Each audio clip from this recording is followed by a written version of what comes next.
நல்லது ரசிகர்களே, இடைவெளிக்கு பிறகு மீண்டும் வணக்கம் நேத்ரா நிகழ்ச்சியின் நேர்காணல் பகுதியோடு நாங்கள் சந்திக்கின்றோம். பொதுவாக இந்த நேர்காணல் பகுதியிலே காலத்துக்கு தேவையான பேசப்பட வேண்டிய ஒரு தலைப்பிலே நாங்கள் இன்று பேச இருக்கிறோம். அந்த வகையில் ஒரு வைத்தியத்துறை சம்பந்தமாக, அதுவும் ஹோமியோபதி வைத்தியம் தொடர்பான ஒரு தெளிவூட்டலை அல்லது அந்த வைத்தியத்துறையுடைய முக்கியம் சம்பந்தமாக இன்று நாங்கள் பேசலாம் என்று எதிர்பார்க்கின்றோம். எனவே எத்தனை வைத்தியத்துறைகள் வளர்ச்சி அடைந்தாலும் இன்றும் பல நாட்பட்ட நோய்களுக்கு சிறந்த சிகிச்சை தரக்கூடிய ஒரு வைத்தியத்துறையாக இந்த ஹோமியோபதி வைத்தியத்துறை அமைந்திருக்கிறது என்பது உங்களுக்கும் புரிந்திருக்கும். எனவே இந்த துறை சம்பந்தமாக பேசுவதற்கு மிகவும் பொருத்தமான ஒருவரை இன்றைய நிகழ்ச்சிக்கு நாங்கள் அழைத்து வந்திருக்கிறோம். பிரபல ஹோமியோபதி வைத்தியர், அதேபோல சமூக சேவையாளர் டாக்டர் முனீர் அவர்கள் எங்களோடு இணைந்திருக்கிறார். எப்படி இருக்கிறீங்க டாக்டர்? நல்லா இருக்கிறேன். உங்கள் மீது சாந்தியும் சமாதானம் உண்டாகட்டும். உங்கள் மீதும். சரி, ஆரம்பத்திலே பொதுவாக இந்த ஹோமியோபதி வைத்தியம் சொல்லுகின்ற போது இது பற்றி ஒரு அறிமுகம், ஒரு தெளிவு எங்களுக்கு அவசியமாக இருக்குது. எனவே இப்போது இருக்கின்ற இந்த புதிய ஜெனரேஷன் அவங்களுக்கு கூட இது சம்பந்தமான ஒரு தெளிவூட்டலை நாங்கள் ஆரம்பத்திலே கொடுக்க வேண்டும். எனவே இந்த ஹோமியோபதியினுடைய வைத்திய சிகிச்சை முறைகள் சம்பந்தமாக ஒரு தெளிவூட்டலை எங்களுடைய ரசிகர்களுக்காக சொல்ல முடியுமா? நிச்சயமாக.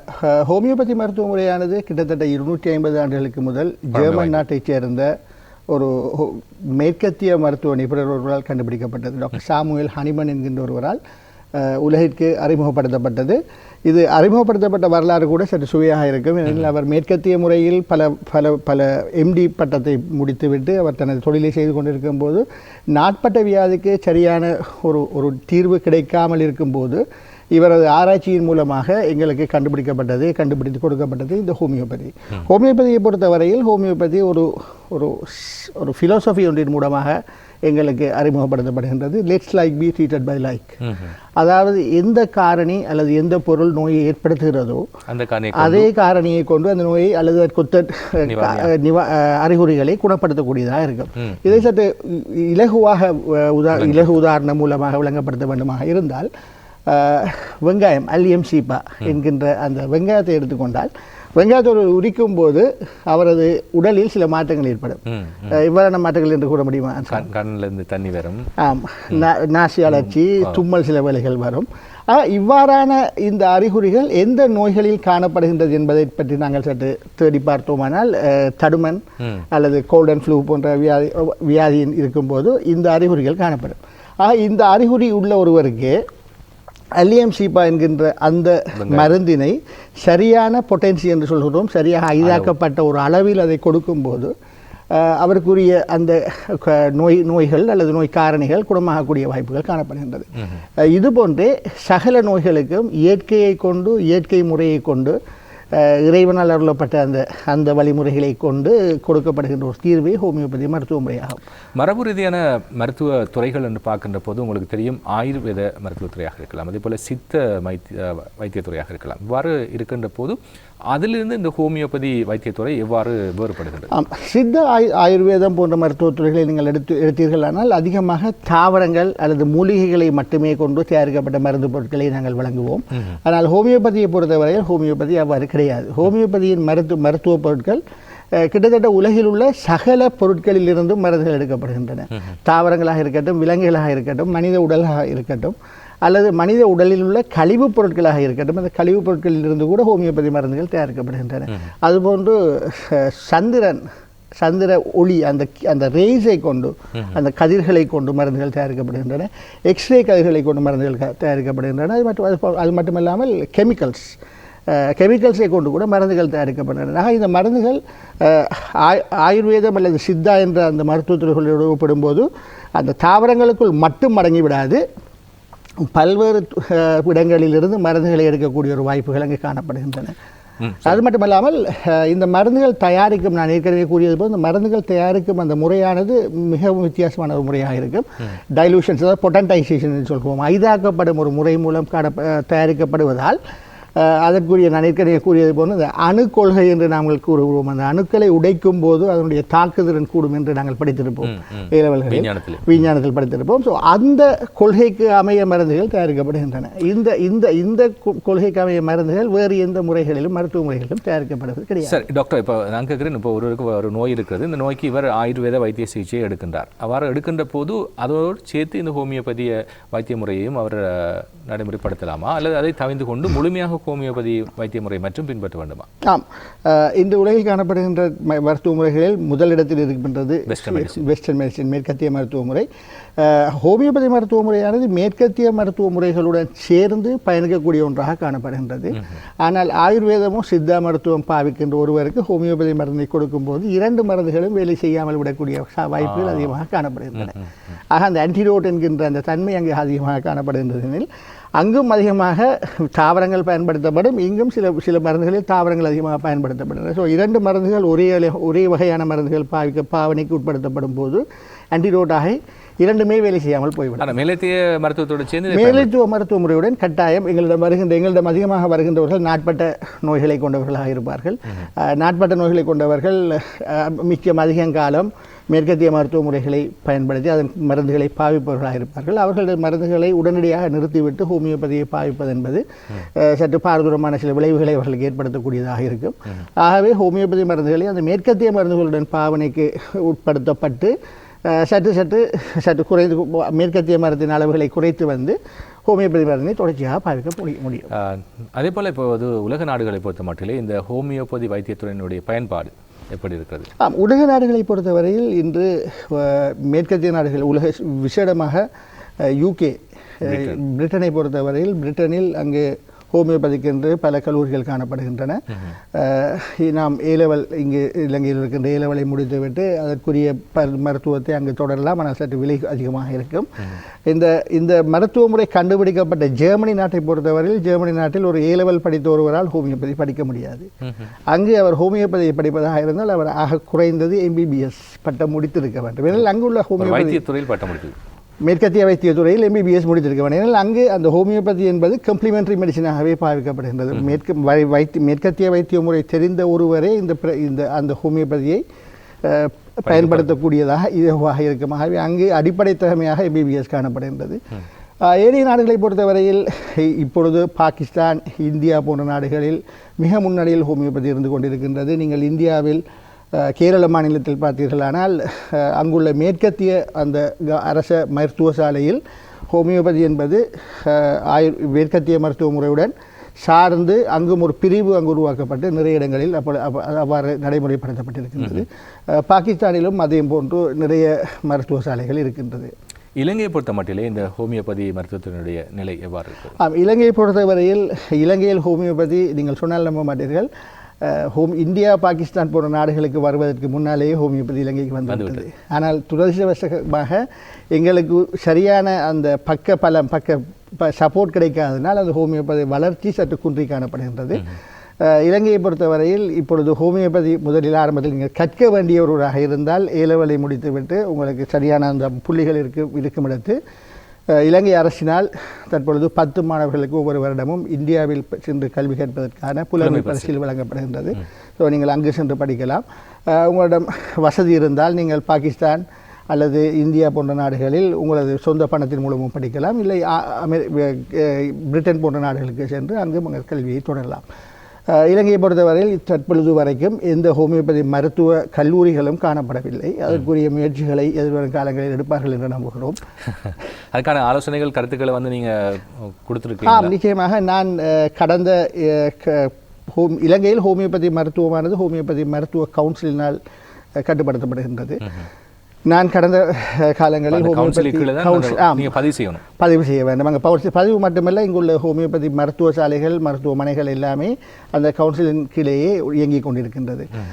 நான் கடந்த காலங்களில் ஹோமியோபதி மருத்துவ கவுன்சிலில் உபத்தலைவராக இருந்த ஒருவர் 2 வருடங்களுக்கு சேவையாற்றி இருக்கின்றேன். நிறைய முயற்சிகள் செய்து கொண்டிருந்தோம். இப்பொழுது இருக்கின்ற கவுன்சிலும் நிறைய முயற்சிகளை செய்து கொண்டிருக்கின்றது ஒரு கல்விக் கல்லூரியை இலங்கையில் நிறுவுவதற்கு. ஏனெனில் ஹோமியோபதியை பொறுத்தவரையில் இலங்கையில் இன்றைக்கு கிட்டத்தட்ட 15 மருத்துவமனைகள், அரச மருத்துவமனைகள், அதாவது வெளிநோயாளர் பிரிவு மட்டும் 15 மாவட்டங்களில் காணப்படுகின்றது. நீங்கள் சொன்னால் நம்ப மாட்டீர்கள், நானும் கடந்த காலங்களில் அரச மருத்துவமனை ஒன்றில் வேலை செய்த ஒருவன். கிட்டத்தட்ட 250-300 நோயாளர்களை நாங்கள் தினமும் பார்வையிட வேண்டிய ஒரு நிலை காணப்படுகின்றது.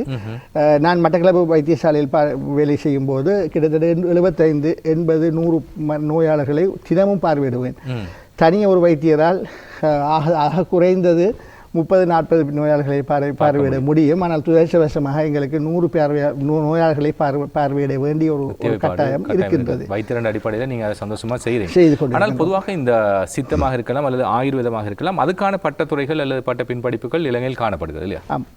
நிச்சயமாக அது காணப்படுகிறது. ஏனெனில் இங்கே அதுக்குரிய அந்த பேசிக் பேச்சுலர் கோர்ஸ்கள் நிறைய கல்வி கோர்ஸ்கள் நிறைய காணப்படுவதால் தொடர்ச்சியான பட்ட பின்படிப்புகள் செய்யக்கூடியதாக இருக்கின்றது. ஹோமியோபதியை பொறுத்தவரையில் அடிப்படை கல்வி அறிவை இங்கு எங்களுக்கு வழங்குவதற்குரிய வாய்ப்புகள் கொடுக்கப்படவில்லை. ஆகவே நாங்கள் என்னை பொறுத்தவரையில் நான் பாகிஸ்தானுக்கு சென்று 5 வருடங்கள் அங்கே கல்வி கற்றவன். அதே போன்று நிறைய வைத்தியர்கள் இலங்கையில் தொழில் செய்து கொண்டிருக்கின்ற நிறைய மருத்துவர்கள் வெளிநாடுகள் இந்தியா அல்லது பாகிஸ்தானுக்கு சென்று கல்வி கற்றவர்களாக இருக்கிறார். உங்களுக்கு எவ்வாறு இந்த ஹோமியோபதி வைத்தியத்துறையில் ஒரு ஈடுபாடு வந்தது? அதுக்கு பின்னுக்கு ஒரு சுவாரஸ்யமான கதை இருக்கலாம்.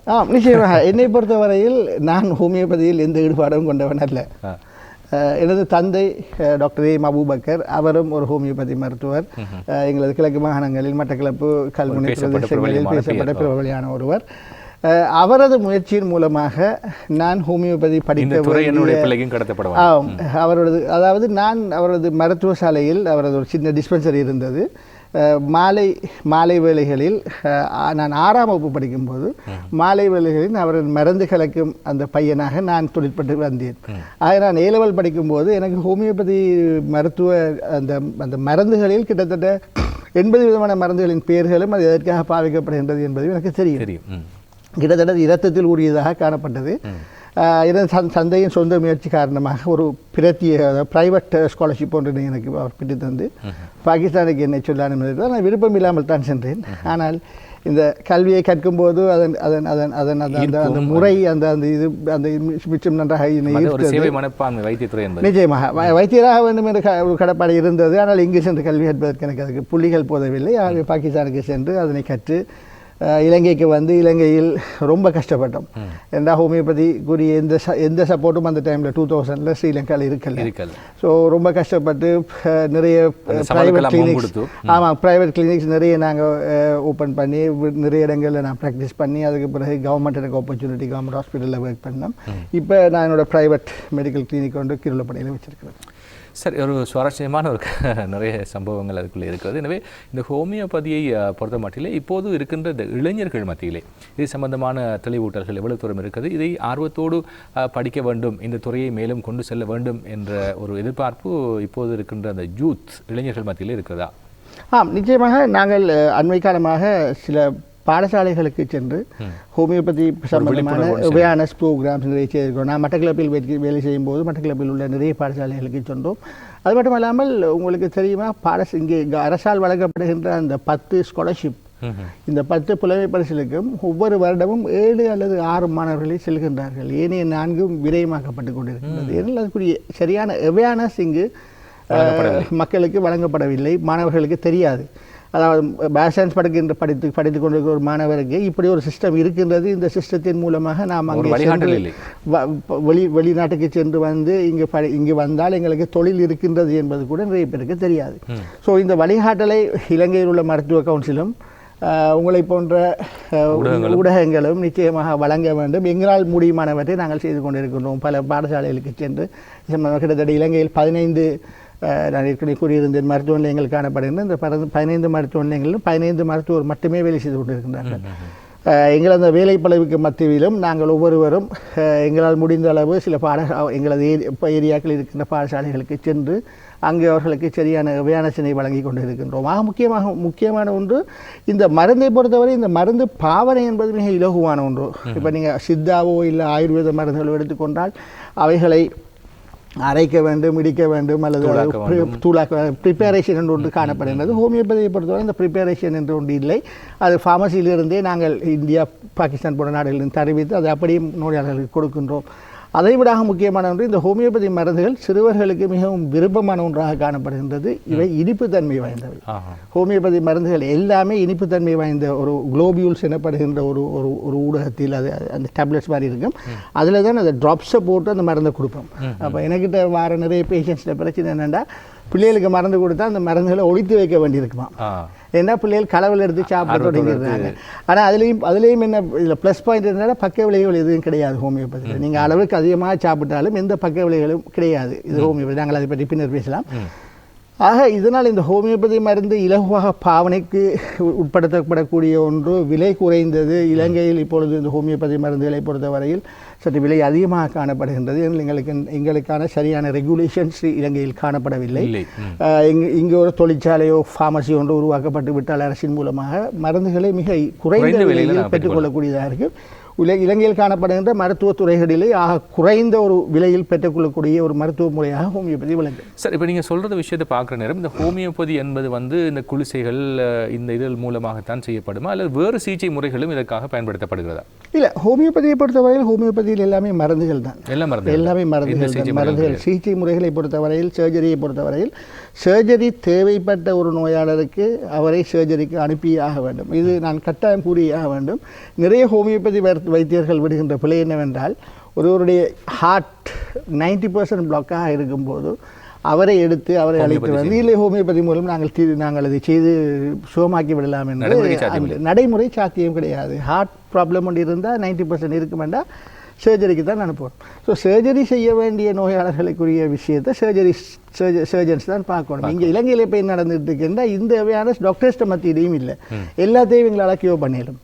கேன்சரை கூட எங்களுக்கு கியூர் பண்ணிடலாம்னு சொல்கிறாங்க. கேன்சர் கண்ட்ரோல் பண்ணலாம். அதுவும் ஆரம்ப கட்டத்தில் இருந்தால் இலவாக கண்ட்ரோல் பண்ணக்கூடியதாக இருக்குது. ஹோமியோபதி மூலமாக குணப்படுத்தக்கூடியதுன்றது நடைமுறை சாத்தியமற்ற ஒன்று.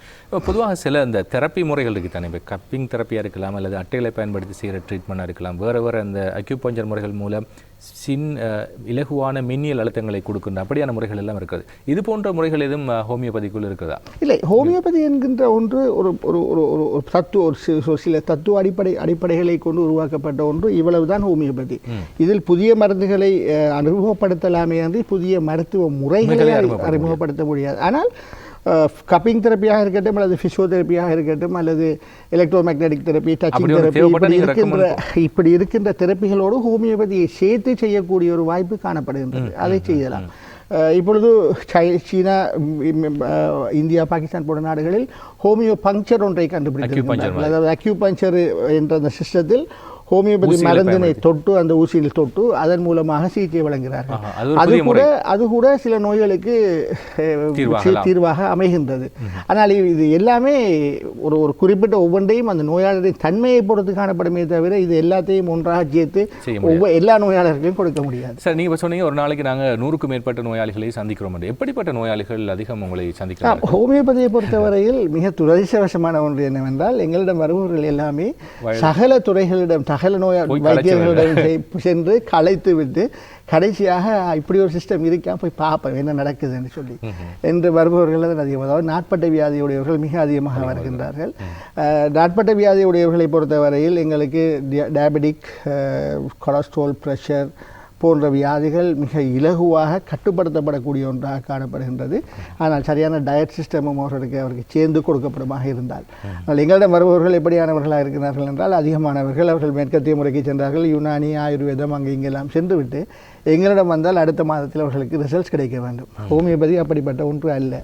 ஹோமியோபதி கொஞ்சம் நீண்ட கால சேவை. ஏனால் நீங்கள் உங்களுக்கு இருக்கின்ற நோயும் நீங்கள் எங்களிடம் வரும்போது உங்களுக்கு இருக்கின்ற நோய் 10 வருடங்கள் 20 வருடங்கள் இருக்கின்ற நோயாக இருக்கும். ஸோ அதற்குரிய சிஸ்டம் தீர்வும் கிட்டத்தட்ட அதே மாதிரி தொடர்ச்சியான ஒன்றாக அல்லது ஒரு 6 மாதமோ 1 வருடமோ 2 வருடமோ செய்யக்கூடிய ஒன்றாகவே இருக்கும். இளைஞர்கள் வருகின்றார்களா? நிச்சயமாக. இன்றைய பொறுத்தவரையில் இளைஞர்களை பொறுத்தவரையில் இளைஞர்கள் நோயாளிகள் என்று சொல்வதை விட குரானிக் டிசீஸுடன் இளைஞர்கள் வருவது மிக அரிது. எங்களிடம் வருபவர்கள் இந்த அடிப்பட்ட நோய்களுக்கு அடிப்பட்ட அந்த சிஸ்டத்துக்கே ஹோமியோபதியில் ஒரு ஹோமியோபதி ஃபர்ஸ்ட் எய்ட் சிஸ்டம் என்று ஒன்று தனியாகவே காணப்படுகிறது. ஆனால் யாருக்கும் அதை பற்றி தெரியாது. யாரும் அதை அறிமுகப்படுத்துவதும் இல்லை பாடசாலைகளுக்கு. ஹோமியோபதியில் ஃபர்ஸ்ட் எய்ட் கிட் என்று ஒன்று எங்களிடம் இருக்கின்றது. ஒவ்வொரு பாடசாலைகளிலும் அதை வைத்திருக்கலாம். பக்க விளைவு இல்லாமல் இலகுவாக அந்த நோயாளிக்கு அதனை கொடுக்கக்கூடியதாக இருக்கும். அதுபோன்று இளைஞர்களிடம் இப்பொழுது மிக அதிகமாக காணப்படுகிற கேஸ்ட்ரைட்டிஸ்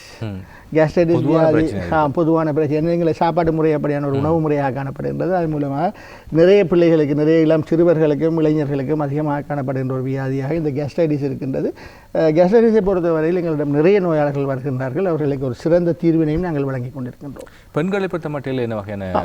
பெண்களை பொறுத்தவரையில் வயது போனவர்கள் அதிகமாக எங்களிடம் வருவது மெனோபோசல், அதாவது அந்த அவர்கள் மாதவிடாய் நின்றதன் பின்பு அவர்களுக்கு வரக்கூடிய அந்த ஹோமோன் சம்பந்தப்பட்ட பிரச்சனைகள். ஆர்த்ரைட்டிஸ், கொலஸ்ட்ரால், ப்ரெஷர் போன்ற வியாதிகளுக்கு வருகிறார்கள். அவர்களுக்கு கூட நல்ல தீர்வுகள். எங்களிடம் அதிகமானவர்கள் பெண்கள்.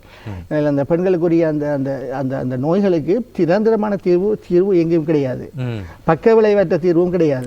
ஹோமியோபதியில் நிரந்தரமான தீர்வு இல்லாவிட்டாலும் பக்க விளைவுகளற்ற கட்டுப்படுத்தக்கூடிய இலகுவான ஒரு தீர்வினை வழங்குகின்றோம். அவர்களுக்கு அந்த மருந்துகளை பாவிப்பது கூட இலவாக இருக்கின்றது. ஆகவே எங்களை நாடி வருகின்றார்கள். நீங்கள் சொன்னீங்க இப்போ இதில் நாங்கள் பயன்படுத்துகின்ற மருந்துகள் வந்து சற்று இனிப்புத்தன்மையானது. இப்போ டயபெட்டிக் அந்த பிரச்சனை உள்ளவர்களுக்கு வந்து டயபெட்டிக்கை பொறுத்தவரை இங்கே பயன்படுத்தப்படுகின்ற அந்த இனிப்புத்தன்மையான மருந்து சகல நோயாளிகளுக்கும் வழங்குகிறோம். அதாவது அது மருந்து என்று ஒன்று இல்லை, அது ஒரு ஊடகமாகவே பயன்படுத்தப்படுகின்றது. அந்த குளோபியூல்ஸ் என்கின்ற ஒன்று அது ஊடகம். அதில் நாங்கள் அந்த மருத்துவ துளிகளை போட்டு கொடுக்கின்றோம். நீரிழிவு நோயாளர்களை பொறுத்தவரையில் அவர்களுக்கு அந்த இனிப்பு மருந்து அல்லாமல் இனிப்புத்தன்மையற்ற செக்காரம் லாக்டோஸ் என்று சொல்லப்படுகின்ற அதில் செய்யப்படுகின்ற குளிசைகள் காணப்படுகின்றது, பவுடர்கள் காணப்படுகின்றது. இப்போ நீரிழிவு அது மட்டும் இல்லாமல் இப்போ நீரிழிவு வியாதி உள்ள ஒரு நோயாளருக்கு அவருக்கு இந்த டேப்லெட்ஸில் 3 டேப்லெட் சின்ன குளிசையில் 3 குளிசை தான் போட சொல்லுவோம் மேக்ஸிமம். அப்போ ஒரு 10-12 டேப்லெட் ஒரு நாளைக்கு பாவிக்கிறதுனாலே அவரோட சுகர் லெவல் தக்கன அதிகரிக்காது. சார், இப்போ சுகர் அதாவது நீரிழிவு உள்ள ஒருவருக்கு நீங்கள் சொல்லக்கூடிய ஆலோசனைகள் என்ன ஒரு ஹோமியோபதி வைத்தியர் அடிப்படையில்? நீரிழிவை பொறுத்தவரையில் நீரிழிவாக இருக்கட்டும், ப்ரெஷராக இருக்கட்டும், இன்று நாங்கள் அந்த மும்மூர்த்திகள் என்று சொல்லுவோம். இந்த நீரிழிவு, ப்ரெஷர், பிரச்சனையாக போயிட்டு இது இன்னைக்கு 40 வயதுக்கு மேற்பட்ட ஒரு 10 பேர் எடுத்துட்டீங்கன்னா நீங்கள் ஒரு 6 பேருக்கு அந்த இந்த 3 ஒரு கம்ப்ளைண்ட் கட்டாயம் இருக்குது. இவங்களை பொறுத்த வரைக்கும் எங்களது உணவு பழக்க வழக்கத்தை நாங்கள் சரியாக மாற்றிக்கொண்டாலே எங்களுக்கு இதற்குரிய சரியான தீர்வு வழங்கக்கூடியதாக இருக்குது. எங்கள்கிட்ட வாராக்கள் எப்படி இருப்பாங்கன்னா, இவங்க வருவாங்க, ஹோமியோபதி மெடிசன்ஸ் பாவிக்கணும், டயட்டும் செய்ய இயலாது, மருந்து நாங்கள் சாப்பிடவும் வேணும். சிலர் வந்து எனக்கு கால் எடுத்து பேசுவாங்க, இன்றைக்கு ஒரு வெட்டிங் ஒன்று இருக்குது சார், நான் போகணும், சாப்பிடணும், உங்களோட டேப்லெட்டில் ஒரு 4 டேப்லெட் கூட போடலாதான்னு கேட்பாங்க. அப்போ இப்படியான நீங்கள் 40 வருஷத்துக்கு சாப்பிட்டு போட்டு ஒரு 40 வருஷம் நோய் வந்ததுக்கு பிறகு இல்லை நான் அப்படியே தான் சாப்பிடணும், வாயை கட்டுப்படுத்த வேண்டிய ஒரு கட்டாயம். ஸோ டயட்டுன்றது எந்த நோயாக இருந்தாலும் மிக முக்கியமான ஒன்றாக காணப்படுகின்றது. அந்த டயட்டோட நீங்கள் ஹோமியோபதி மெடிசன்ஸை பாவிச்சிங்கன்னா ரிசல்ட்ஸ் ஈஸியாக கிடைக்கும். அது மட்டும் இல்லாமல் அந்த நீரிழிவு இந்த நாட்பட்ட வியாதிகளை பொறுத்தவரையில் நாட்பட்ட வியாதிகளில் இலகுவான ஒரு தன்மை ஒன்று இருக்கிறது. நீங்கள் மேற்கத்திய முறை அல்லது மற்ற முறைகளோட கம்பேர் பண்ணும்போது ஒரு கிளினிக்கு சொல்கின்ற ஒருவருக்கு நாம் எப்பாவது எங்காவது கண்டிருக்கின்றோமா, ஒரு மாத்திரைகள் தொடங்கி 2 மாத்திரைகள் தொடங்கி அது 4, 8, 10, 16 படிப்படியாக அதிகரித்த வரை காணப்படும். ஹோமியோபதியை பொறுத்தவரையில் அது குறைத்து கொண்டு போகக்கூடிய ஒரு வாய்ப்பு காணப்படும்.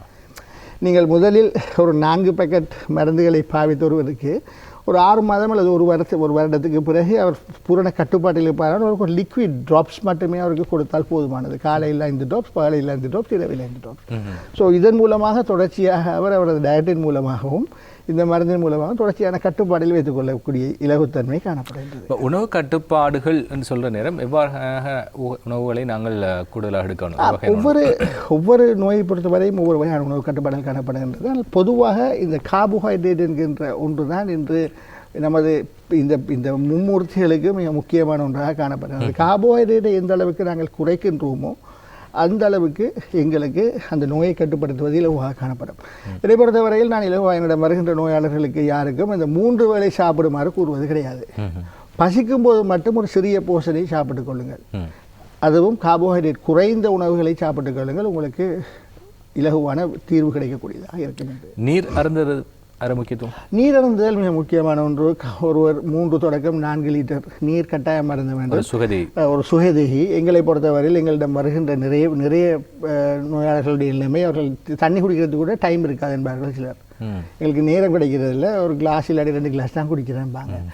ஆக குறைஞ்சது 4 லிட்டர் தண்ணி எப்படியும் ஒரு நார்மல் ஒரு ஆள் குடிச்சு தான் ஆகணும். அப்போ எப்படியோ டைம் எடுத்து நான் என்னட்ட வர சில பேஷண்ட்ஸுக்கு பாட்டிலில் தண்ணியை வச்சு கொஞ்சம் கொஞ்சமாக வருதோ இல்லையோ, தாகம் வருதோ இல்லையோ கொஞ்சம் கொஞ்சமாக குடிங்கொண்டு சொல்லி ட்ரை பண்ணி கொண்டு இருக்கிறோம். ஸோ நீர் கட்டாயம் என்று என்னென்னா, நீர் வந்து எங்கள் உடம்புல உள்ள கழிவுகளை ஃப்ளஷ் பண்ணி அதை வெளியில் அனுப்புறதுக்கு ஒரு முக்கியமான ஒன்றாக காணப்படுது. இந்த நீர் வியர்வை மூலமாகவும் சிறுநீர் மூலமாகவும்.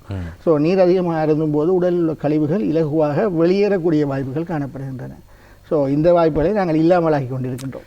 நிச்சயமாக ஒரு குறிப்பிட்ட நேரத்துக்குள் நிறைய பயன்பெறக்கூடிய இந்த ஹோமியோபதி வைத்தியம் சம்பந்தமாக, அந்த துறை சம்பந்தமாக எங்களுடைய ரசிகர்களுக்கு நீங்கள் தெளிவுபடுத்தியிருந்தீர்கள். எனவே ரசிகர்கள் இதுக்கு பிறகு உங்களுக்கு ஏற்படுகின்ற இந்த நோய்கள் சம்பந்தமான நீங்கள் ஹோமியோபதி சிகிச்சைகளை பெற்றுக்கொள்வதாக இருந்தால் நிச்சயமாக இந்த இலங்கையில் காணக்கூடிய அந்த ஹோமியோபதி நிலையங்களுக்கு சென்று உங்களுடைய சிகிச்சைகளை நீங்கள் பெற்றுக்கொள்ள முடியும். அந்த வகையில் சிரமம் பாராது எங்களுடைய அழைப்பினை ஏற்படுத்தி இந்த நிகழ்ச்சியில் இணைந்து கொண்டு உங்களுடைய கருத்துக்களை பரிமாறியமைக்காக ரசிகர்கள் சார்பாகவும் எங்களுடைய நிறுவனத்தின் சார்பாகவும் உங்களுக்கு விசேடமாக நன்றிகளை நன்றி.